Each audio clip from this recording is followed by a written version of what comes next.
grocery store, and now I need to put my hand sanitizer on. Let's go.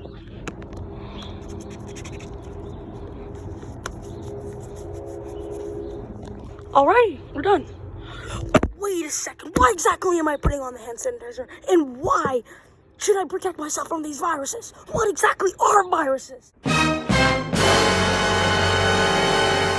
Okay, so the first thing that we need to start off with is what a virus exactly is. To be super high level, it's kind of just like either a bunch of DNA or RNA in this capsule. I'm gonna break that down a bit more. The RNA and the DNA of the virus is what's known as genetic material. So that could potentially dictate how it replicates and what exactly it does when it infects the cell. The capsid, on the other hand, is this protein coat that surrounds the nucleic acid. And even in some cases, there's this thing called a lipid-based envelope. But to not get super nitty-gritty, it's sometimes present when the virus is outside of the cell, when it's called a virion. Regardless of what the type of virus is, the replication process for all of the viruses are typically the same. Here's how it works. So a virus particle attaches to the host cell. The particle then releases its genetic instructions into the host cell, and that genetic material recruits the host cell's enzymes, and the enzymes make parts for making more new virus particles. Okay, so hear me out.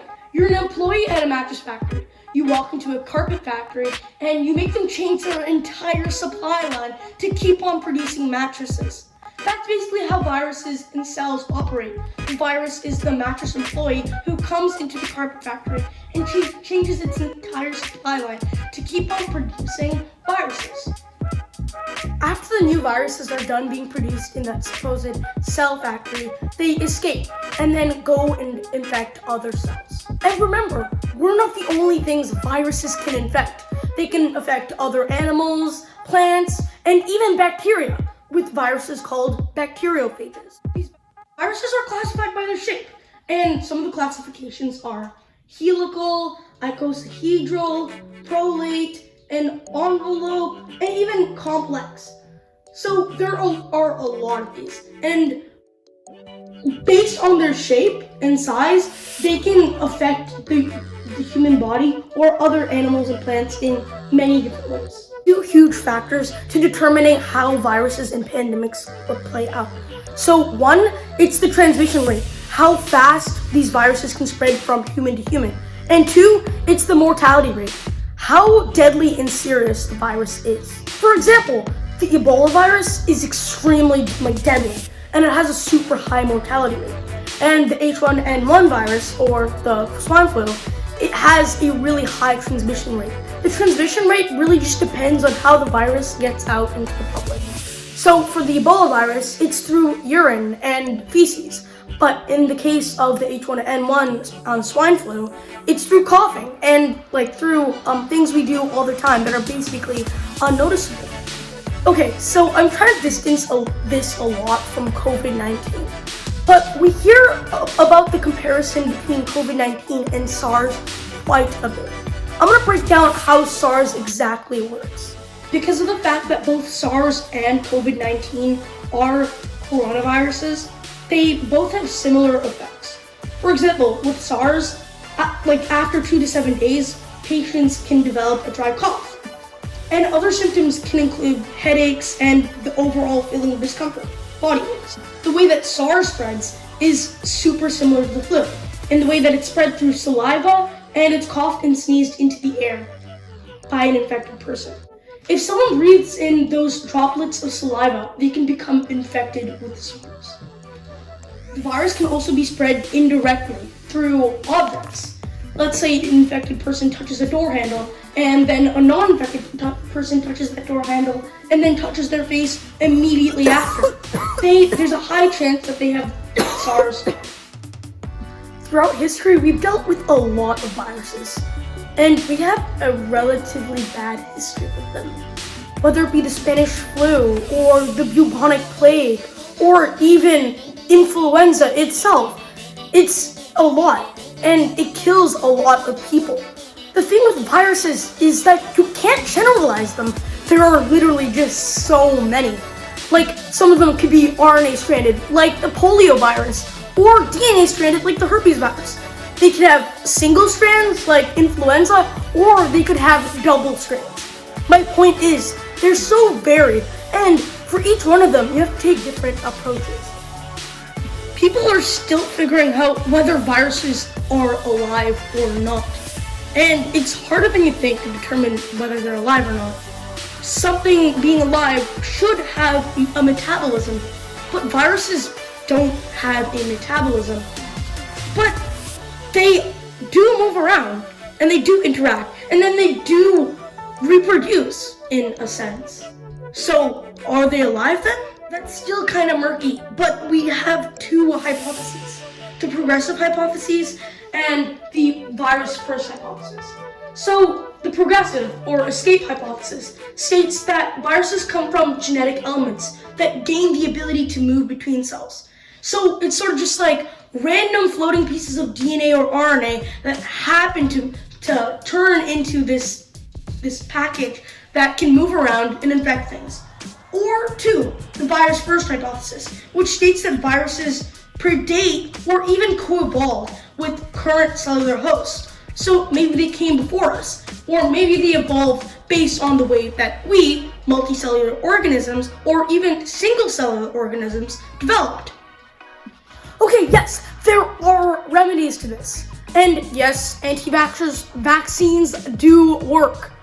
So take your influenza shot, because that will be your one shot to being saved from influenza. Okay, that was a bit too corny, but like, they do work. And the way that they do work is that they basically take a debilitated or non-functional virus, and then they put that into a place where it could inoculate. So what that's basically doing is it's sort of feeding into your immune system a dead virus.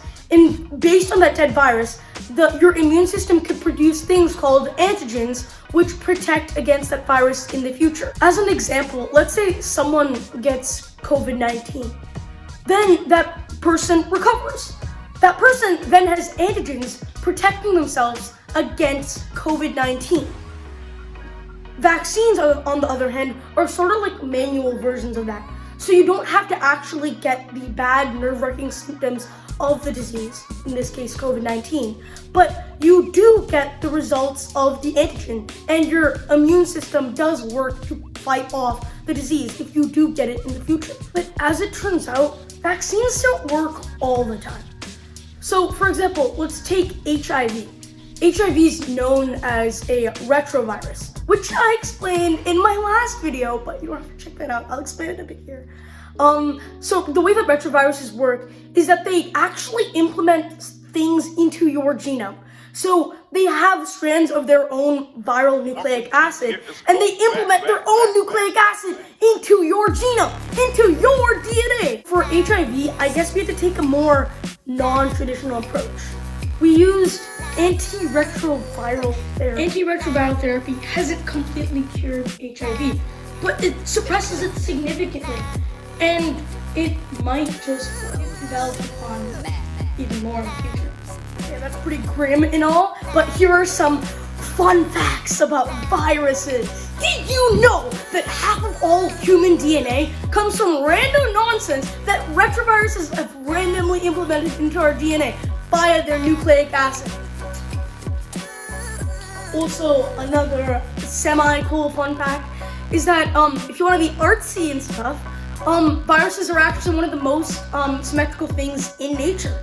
So if you take a look at Icosahedral virus, split in half, it's like super symmetrical, if that matters to you. But like, I think the biggest takeaway is honestly that there are just so many viruses out there, and they're all so different. And it is relatively tough to create a vaccine or a cure for something like this. And with new ones just mutating and randomly popping up once in a while, this ought to happen. Life will always be like this for any species and almost every time period that humans have existed. We just have to get used to it, but not get used to it in the traditional sense. We have to fight back against the viruses. We gotta show them who's boss. And we should potentially just use viruses for our own good, like retroviral therapies and other really cool types of things, like bacteriophages. Those can be used for so many different things. They're not all bad, but when they do get bad, they get really bad. Anyways, guys, that's gonna be the end of the video. I hope you have a good time in quarantine, but for now, that's it. Peace.